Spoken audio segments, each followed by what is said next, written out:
If you're looking for the best beach, most exotic island, an off-the-beaten-path surf trip, or as we are today, some unique places to get away from it all, a good place to start is the Outside Travel Awards. Stephanie Pearson is part of the team that compiled the winners and is here as we look for that perfect getaway. So Stephanie, today we're first talking about best new hotels. So what really makes a great hotel?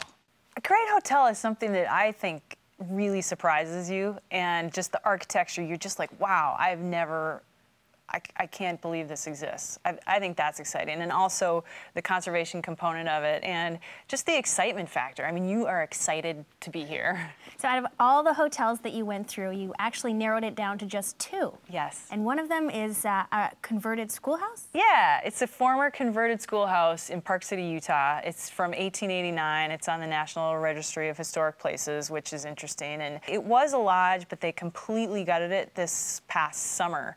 And then they just made it into this just beautiful showcase of a little boutique hotel. And it's got, I think one of the rooms has like a 16-foot ceiling, and they have French antiques and Swedish antiques, and just really tried to play up the strength of this building. And it's like the original limestone facade. So it's got a heated pool, heated spa out back, and it's like within 2 blocks of the town lift, so you can, you know, in the summer you can mountain bike or hike, in the winter you can ski, of course, and it's just perfect, or for Sundance. Luxury boutique hotel in the heart of it all. I like it. I love that heated pool too, right? After a day on the cold slopes. Yes.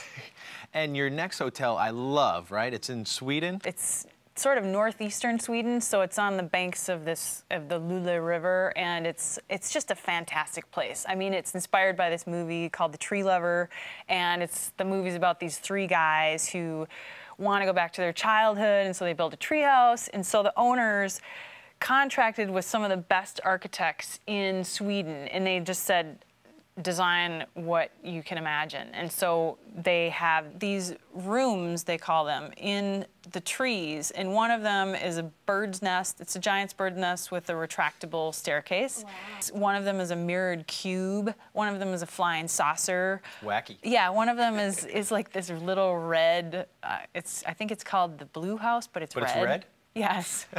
and then they have a tree sauna, and it's just a neat spot. I love those type of hotels. You know, the ones that have that kind of unique architecture, almost like I don't know, just so out of the box. It's not that, it's beyond what you'd conventionally think of at a hotel. So it makes sense that you would choose that as one of your favorites. You're getting tree service, not room service? Exactly, you get tree service.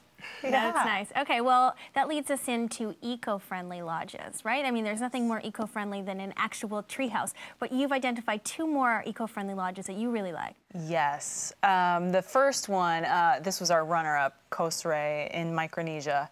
And it's actually an interesting story because it became an eco-lodge in 1995 before eco was really, you know, something that people talked a lot about. But this couple went there in '95. They wanted to get off the grid farther than San Francisco where they were, raise their kids elsewhere. So they created this lodge, and they remodeled it after a traditional Micronesian village. And so it's very traditional, and they use all, of course, locally, you know, farmed food, and they just involve the people in a really great way. And they also do some reef conservation right out front, and it's like the visibility is like 200 feet underwater there, and tons of wreck diving, and just a beautiful spot. Sounds like a fantasy place, you know, these thatched roof bungalows right on the beach, like.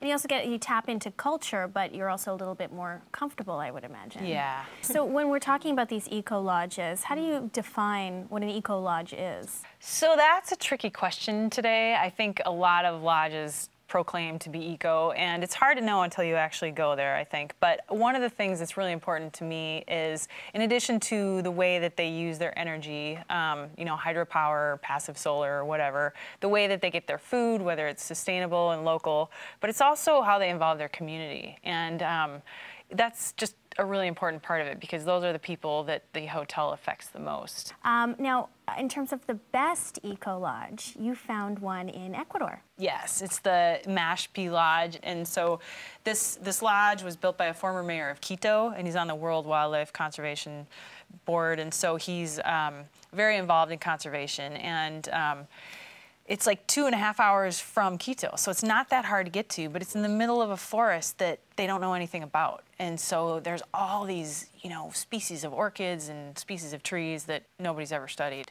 Amazing birds too, right? I think there's 36 species of birds in the nearby rainforest that only exist there. Yes, it's phenomenal biodiversity. So what kind of features does this eco lodge have?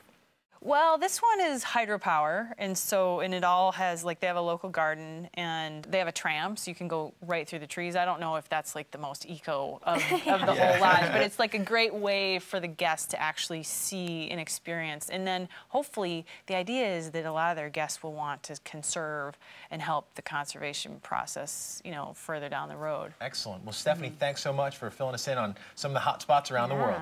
Thank you. You're watching Outside Today on Outside Television. We'll be right back.